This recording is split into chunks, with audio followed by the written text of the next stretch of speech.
Hey there, Sharon Horne-Ellstrom here. Welcome to day 284 of our Be a Better You annual challenge. Today we are talking about step 4 of the SOAP process, and that is progress. How are we going to know, or how are we going to measure if we're moving in the direction that we want to go, to fill that gap between where we are and where we want to be? Well, I like to come up with different ways to measure it.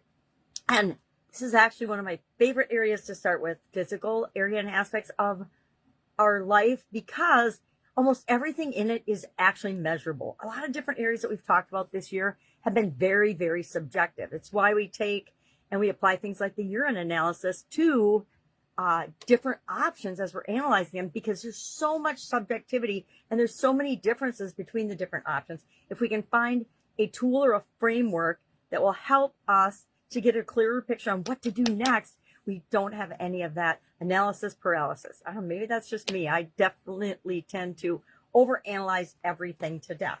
But how are we going to measure it? How are we going to know? And I like this little graph, because when we're doing anything in life, when we're solving any problem, when we're wanting to change something, at least it's been my experience, we want it to happen either immediately or overnight. And we expect it to go from where we are to where we want to be in a nice straight line. But this represents, and it's not a true and accurate representation, but the different areas and aspects of my life and how they've actually gone versus the straight line of how I expect them to go, right? We all think we're going to do all these different milestone things in our lifetime, and it's just the way it's going to be. It's going to be perfect, right? And then life happens and stuff gets thrown at us that we didn't expect, and we have to make changes and deviate and make different choices and decisions. And sometimes we have to go all the way back to what feels like the beginning and start over. But we're not starting over, because we're not starting without the experiences and the lessons learned that we've achieved. And that is a huge advantage whenever we consciously choose to do something else. So that's a little off topic, but it does have everything to do with progress, right? We're not looking for perfection, because there is no such thing. I was having a conversation with one of my heroes and mentors the other day, and we were talking about, and she's definitely a perfectionist, right?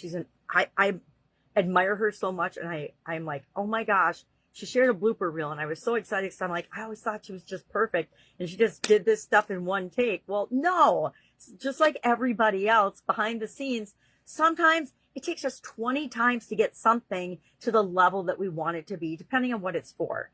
I used to edit my videos and do all this crazy stuff that took me a ton of time, because I wasn't very good at it. I mean, it wasn't my skill set, my expertise. Learned how to do it to do what I could to get by.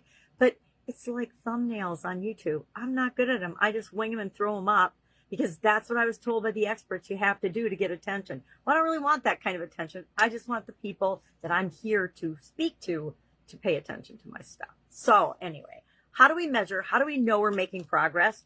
How do we do that? Everyone should have a pink toolkit in their office for emergencies. I don't remember where I got this. Must have been a present, because I don't remember ever buying a pink toolkit. But I have a pink toolkit. It's in my office. And it comes in really handy, because there are a lot of tools we need to do anything we want in life. And the more tools we have in our toolbox, the easier it is to create the results we want, like trying to get your tool back in your toolbox. Forget about it. So today, what are we going to do? Our action item is to come up with the answer to the question, how do you know? How do you know you're making progress from where you are to where you want to be? How are you going to measure that? And like I said, with this physical area, it's really easy. Me, I want to lose 25 pounds by the end of the year. I already decided that that's my goal. And that's probably going to be what I add the ideas process to at the end of the month. Haven't decided that yet, but I will when we get there.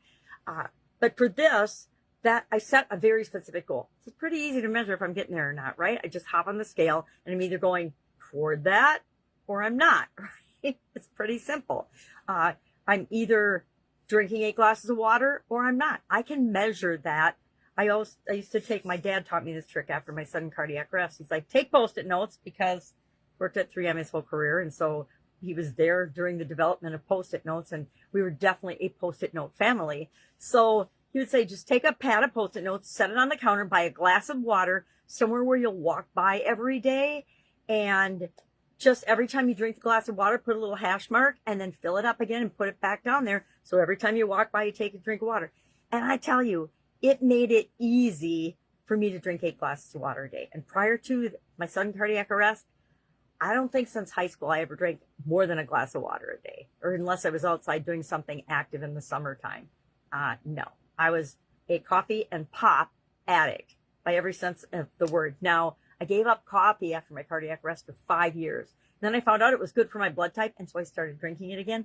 But now I only drink like a cup or 2 a day. Used to drink a pot or 2 a day, and a 2 liter at least of diet soda. So bad for me, but I do credit that for me still being here as partial credit from all the formaldehyde I consumed. I figured I was pretty well preserved. So it's fun. After you have a death experience, you can joke about it. That's good, right? Okay, so what are we doing today? We are sharing in the comments below today how we're going to measure, how are we going to know we're making progress. And we're going to celebrate every little step of progress that we make. And if we go backwards on anything that we do, we're just going to look at it. We're going to say, well, what happened there? Why did that happen? We're going to take the lesson into our next step and just keep moving until we achieve the thing that we want, until we get over the challenge that we're having with our physical health or well-being. All right, if you need any help, hit me up and ask. Always have an amazing day, and I will, of course, be with you tomorrow.